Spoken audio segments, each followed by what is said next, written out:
This is going to be the outline for 2 Samuel. We've made it all the way up to 2 Samuel. So the second book of Samuel. Second book of the Kings. The author, there's a lot of speculation. I'm just going to say unknown. Jesus pictured as David's Lord. It's got 24 chapters, 695 verses, and 20,612 words. The time period is 1056 BC to 1017 BC. Now, a basic breakdown. Now, something to remember about this book is that it can be based around David's great sin. Chapters 1 through 10 is David before the matter of Uriah the Hittite. You know, he took Uriah's wife, Bathsheba. He had a child by her, and he had Uriah killed. Then chapters 11 through 12, this could be after, or this could be David's sin against Uriah, is chapters 11 through 12. And then 13 through 24 is David's life after the sin against Uriah the Hittite. So, if you think about that probably most popular event in this book, you can really get a good idea of how it breaks down. So here's another breakdown, breakdown number 2. David's triumphs, chapters 1 through 10. David's trespass, 11 through 12. That was the sin with Bathsheba. David's troubles. And then David's testimony. Now here's the big breakdown. Breakdown number 3. Chapter 1, David mourns the death of Saul and Jonathan. And that shows you the heart of David because Saul was his enemy. Saul was trying to kill him. Yet he mourns the death of Saul. Chapter 2, David is anointed king over the house of Judah. Chapter 3, Abner is murdered by Joab. And then you have David's sons listed. Chapter 4, Ishbosheth murdered, and David avenges it. Chapter 5, David anointed king over all Israel, and not just Judah. And he's anointed king over all Israel at 30 years of age, just like when Jesus started his earthly ministry at 30 years of age.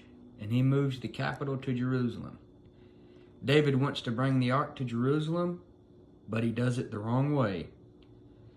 And that shows you that you can have, you can be sincere and still do something the wrong way. He put it on a new cart, like the Philistines. So he tried to copy the world and how he did the right thing. And Uzzah touched it and he died. Chapter 7, you got God's covenant with David. He has sure mercies of David. He is different than all the other Old Testament saints under the law because he had sure mercies. He had the closest thing you could get to eternal security in the Old Testament under the law. And in chapter 8, David makes a name for himself in battles. Not trying to make a name, just like you're not trying to make a name. But as you go through this life serving God, God will make you a name. You don't want to be like those people back there in Genesis 11 that was trying to make themselves a name. David made a name for himself in battles. You battle, get in them spiritual battles, you'll make yourself a name. Chapter 9, David shows kindness to Mephibosheth. This was for Jonathan's sake, and that pictures how God shows us kindness for Jesus' sake. God shows us grace for Jesus' sake. David in this story would be a picture of God the Father, Jonathan a picture of the Son, Mephibosheth a picture of us. He was lame through a fall. He calls himself a dead dog. That's us before we're saved. But David shows kindness to Mephibosheth for Jonathan's sake.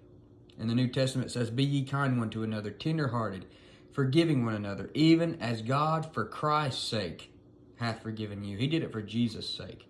Not because we're something special. We're a dead dog. We're lame through a fall. But Jesus Christ saved us. God showed us kindness for Jesus' sake.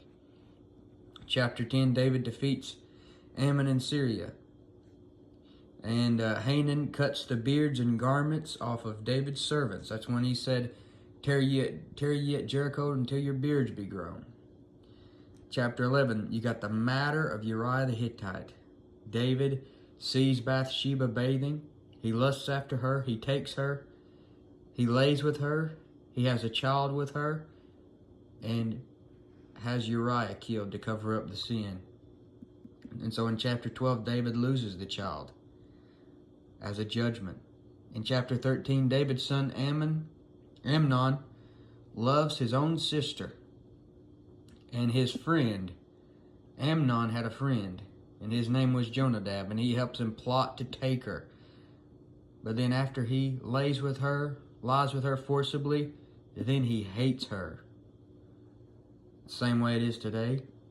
A young man will be lusting after a woman. He'll try to get with her, and once he gets with her and lays with her, he'll hate her. Chapter 15, you got Absalom rebelling against David. Absalom is David's son. Chapter 16, Absalom commits sexual sin with David's concubines. An act of betrayal here. A son to a father, betraying his father. Chapter 17, Hushai saves David. Chapter 18, you have the death of Absalom. And David mourns the death of his son Absalom, even though Absalom wanted his own father dead. Even though Absalom got with David's concubines. It shows you the heart of David, a man after God's own heart. Chapter 19, David returns to the throne. Chapter 20, Sheba starts a revolt against David. Notice how hard David's life is after that sin with Uriah the Hittite and his wife Bathsheba. Chapter 21, David sees 3 years of famine. Chapter 22, David's song of deliverance. Chapter 23, one of my favorite chapters, David's mighty men, showing you just how tough they are and how great they are. Also shows you something about David. If he's going to have mighty men like this follow him, what does that tell you about David? He's a mighty man. Chapter 24, the anger of the Lord is kindled against David for numbering Israel. But what a great book it is, 2 Samuel, all of these great stories. And I got these at the front of my Bible, and I want to put them, I think I already did, but each time I do one of these, I put a description in front of each chapter. That way, no matter where I'm turning in the Bible, I can just look, oh, this chapter is about that. And eventually, you're going to learn what each chapter is about. Your preacher will be like, open up to Acts chapter number 9. And in your mind, you'll be like, well, that's when Saul was converted on the road to Damascus. You're already going to know what the chapter is about because you're reading what the chapter is about before you read it. So that's what I would do with my Bible. We're getting our Bibles together. We're making progress towards something. We're not just learning things about the Bible, but we're getting some knowledge about the whole thing. But this has been an outline of 2 Samuel.